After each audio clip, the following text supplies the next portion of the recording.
मुख्यमंत्री देवेंद्र फडणवीस आज यवतमाळ दौऱ्यावर आहेत।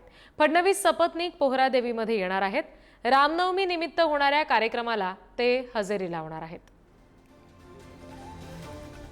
देवेंद्र फडणवीस हे यवतमाळ दौऱ्यावर आहेत आणि यावेळेला अनेक विकास कामांचं भूमिपूजन त्यांच्या हस्ते होणार आहे। शिवाय रामनवमी निमित्त आयोजित कार्यक्रमाला सुद्धा फडणवीस सपत्नीक उपस्थिती लावणार आहेत।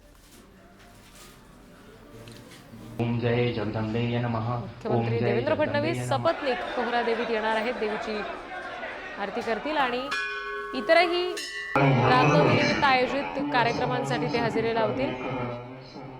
शिवाय अनेक विकास कामांचं सुद्धा भूमिपूजन फडणवीसांच्या हस्ते आज या निमित्तानं होणार आहे।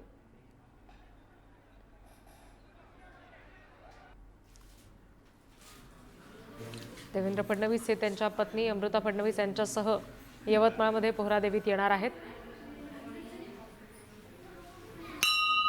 आज फडणवीसांचा यवतमाळ दौरा आहे आणि याच दौऱ्यादरम्यान आजच्या रामनवमी निमित्त आयोजित कार्यक्रमांसाठी सुद्धा ते हजेरी लावणार आहेत। सपत्नीक या सगळ्या कार्यक्रमांमध्ये उपस्थित राहणार आहेत।